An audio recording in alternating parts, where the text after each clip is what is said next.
देश के प्रधानमंत्री का बयान आता है कि देश को सबसे बड़ी मिलिट्री ताकत बनाना है और वो भी अपने बूते। अच्छी बात है कि भारत दुनिया की सबसे बड़ी सैन्य शक्ति बने, लेकिन फिर चीन हमारे घर में घुसकर उत्पाद मचाने की जुर्रत करता है, हमें आंखें दिखाता है और हम उसको जवाब में लाल आंखें भी नहीं दिखा पाते, जबकि हमें बताया गया था कि दुश्मनों को लाल आंखें दिखाने में भारत 2014 में आत्मनिर्भर हो चुका था। दुनिया का सबसे बड़ा मिलिट्री ताकत बनने का सपना अच्छी बात है, बहुत अच्छी बात है, मगर फिर आए दिन कश्मीर में हमारे जाबाज सैनिक आतंकी हमलों का शिकार क्यों हो रहे हैं? निर्दोष नागरिक क्यों मारे जा रहे हैं? सवाल उठता है कि जब हम आत्मनिर्भर सैन्य ताकत बनने वाले हैं, उसकी दहलीज पर खड़े हैं, कश्मीर में अपनी मनमर्जी का कानून लागू कर चुके हैं, तो फिर आज भी घाटी में रहने वाले माइनॉरिटीज हिंदू आतंकियों के निशाने पर क्यों हैं? कश्मीर घाटी में विस्थापित कश्मीरी पंडितों को दोबारा बसाने में फिर कौन सी ताकत हमें रोक रही है? कथनी और करनी में अंतर होता है। फेक न्यूज से सोशल मीडिया तो हाँका जा सकता है, जिम्मेदार सरकारें नहीं चलाई जा सकती। दुनिया की सबसे बड़ी मिलिट्री पावर बनना अच्छी बात है, मगर फिर देश के अन्नदाताओं की क्यों नहीं सुनी जाती? फिर देश के स्वास्थ्य का ख्याल कौन रखेगा? ऑक्सीजन के अभाव में लोगों ने अपनी जान क्यों गंवाई? अस्पतालों में कोरोना से बचाने के लिए जरूरी वेंटिलेटर समय पर क्यों नहीं पहुंचे? चूंकि बात देश के स्वास्थ्य की निकल पड़ी है, तो सवाल ये कि बच्चों के सही पोषण की जिम्मेदारी किसकी है? वो बच्चे बड़े होकर देश के स्वस्थ और होशियार नागरिक बने, इसकी जिम्मेदारी भी तो उसी की है ना, जो देश को सबसे बड़ी मिलिट्री ताकत बनाना चाहता है। मगर फिर हमें ऐसी खबरों से रूबरू क्यों होना पड़ता है, जैसी कि ये आज ही की खबर है? वैसी ही ताजा खबर जितना कि प्रधानमंत्री का मिलिट्री ताकत में आत्मनिर्भर बनने का राष्ट्रवादी बयान। और क्या खबर है ये कि भारत हंगर इंडेक्स यानी भूखमरी के सूचकांक में और नीचे फिसल गया है। पिछले साल 94 पायदान पर था, इस बार सैकड़ा पार कर चुका है, डीजल और पेट्रोल के दामों की तरह। ये उस देश के लिए अच्छी खबर नहीं कही जाएगी जो दुनिया का सबसे शक्तिशाली देश बनना चाहता है। बच्चों के देसी एनर्जी टॉनिक का विज्ञापन रेडियो पर सुना करते थे, उसी रेडियो पर जिस पर इन दिनों प्रधानमंत्री अपने मन की बात तो करते हैं, मगर देश के मन की बात समझ नहीं पाते। उस विज्ञापन की लाइनें अभी तक याद हैं। होंगे बच्चे स्वस्थ, फले फूलेगा बचपन, इन्हें पिलाओ मुगली गुट्टी 555।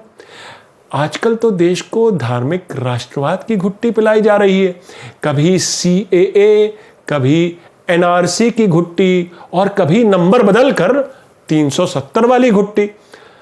लेकिन देखिए ना, इससे भूखमरी नहीं जाती, कुपोषण खत्म नहीं होता। हमारे नौनिहाल आज भी कुपोषण में जी रहे हैं। हंगर इंडेक्स में भारत कुछ ऐसा नीचे फिसल चुका है कि पड़ोसी देश पाकिस्तान, नेपाल, म्यांमार और बांग्लादेश से भी पीछे जा चुका है। या यूं कहें, हमारे पड़ोसी देश अपने बच्चों के स्वास्थ्य का हमसे ज्यादा अच्छे से ख्याल रख रहे हैं। और हमसे पीछे पायदान पे, हमसे नीचे जो पायदान पे है, वो कौन कौन से देश हैं? मसलन अफगानिस्तान, नाइजीरिया, कॉन्गो और सोमालिया जैसे देश। इन देशों में किसी देश की भी सैन्य शक्ति भारत की सैन्य शक्ति, मौजूदा सैन्य शक्ति की 10% भी नहीं होगी। जाहिर है, मिलिट्री ताकत देश के स्वास्थ्य, देश की खुशहाली, उसकी आर्थिक खुशहाली का एकमात्र पैमाना नहीं हो सकती। नमस्कार, मैं हूं आपका न्यूज़ बाज प्रभात शुंगलू। मेरा आज का सवाल, क्या मिलिट्री ताकत बनने से समस्याएं दूर हो जाएंगी? अपने जवाब हाँ या ना में जरूर दीजिएगा। समस्याएं तो कई हैं, लेकिन आपको और हमें कुछ ऐसे मुद्दों में फंसा कर रखा जा रहा है, उलझा कर रखा जा रहा है, ताकि हम और आप कुपोषण जैसे असली मुद्दों की कभी बात ही ना करें। इसलिए प्रधानमंत्री नहीं बल्कि संघ परिवार के मुखिया भी आए दिन अपना एजेंडा जाहिर कर देते हैं। उनका एजेंडा बाद में बीजेपी का एजेंडा बन जाता है और उन्हीं मुद्दों के इर्द गिर्द फिर देश का शासन और प्रशासन हाँका जाता है। आज दशहरे की अपनी सालाना स्पीच में आरएसएस प्रमुख मोहन भागवत ने अपने यानी संघ के मुद्दों पर खुलकर बात की। क्या है संघ परिवार के मुखिया के मुद्दे? ओटीटी चैनलों को रेगुलेट किया जाना चाहिए क्योंकि वो राष्ट्रवादी मुद्दों को पेश नहीं कर रहे, युवा पीढ़ी को बिगाड़ रहे हैं, एंटी नेशनल मेन्यू परोस रहे हैं। भागवत जी के लिए देश की दूसरी गंभीर समस्या क्या है? Narcotic trade.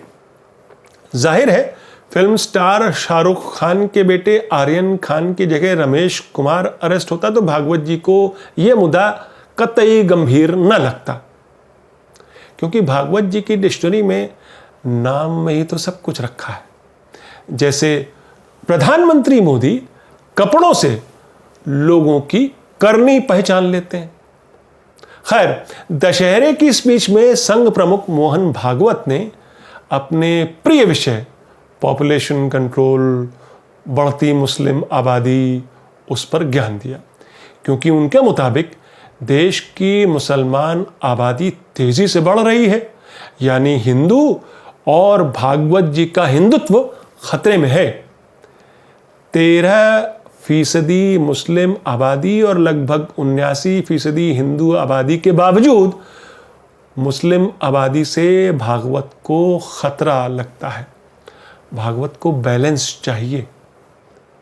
ये वही भागवत है जिनका मानना है कि देश के सभी लोगों की पहचान ये है कि वो हिंदू हैं, यानी कोई किसी भी धर्म का हो, भागवत के अनुसार वो हिंदू है, यही उसकी राष्ट्रीयता है। इसलिए मुस्लिम आबादी और जनसंख्या की रोकथाम पर कानून को लेकर, नए कायदे कानून को लेकर, कानूनों में फेरबदल को लेकर भागवत ज्ञान उतना ही पुराना है जितना कि उनके संघ परिवार की दूसरी मान्यताएं।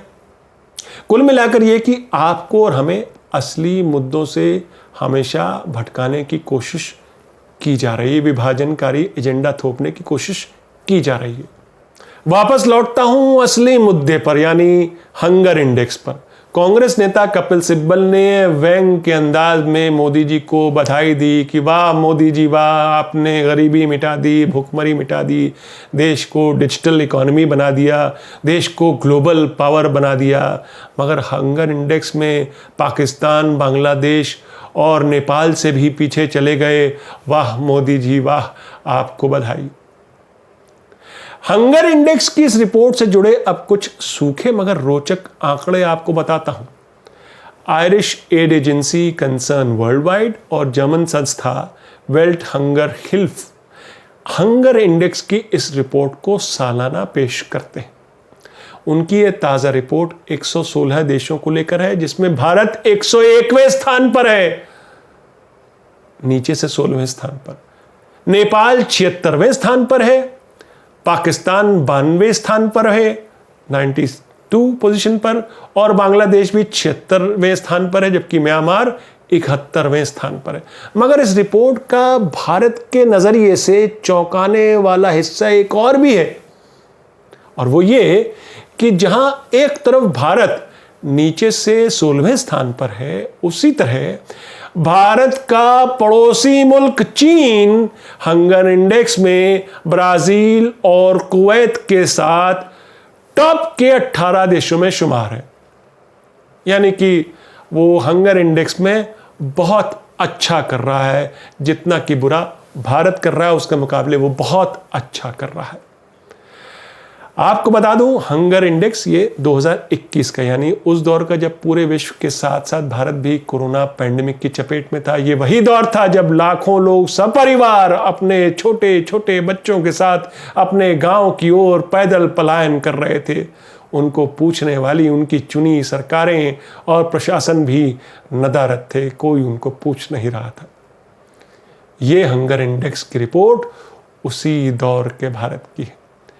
यानी नेपाल, बांग्लादेश और पाकिस्तान के मुकाबले भारत ने अपने बच्चों के पोषण का उतनी अच्छी तरह ख्याल नहीं रखा। हमें तो इस क्षेत्र में आत्मनिर्भर बनना चाहिए था, सबका विश्वास जीतना चाहिए था, सबको साथ लेना चाहिए था, सबका विकास था। तो हंगर इंडेक्स में इतनी बुरी तरह से कैसे लुढ़के?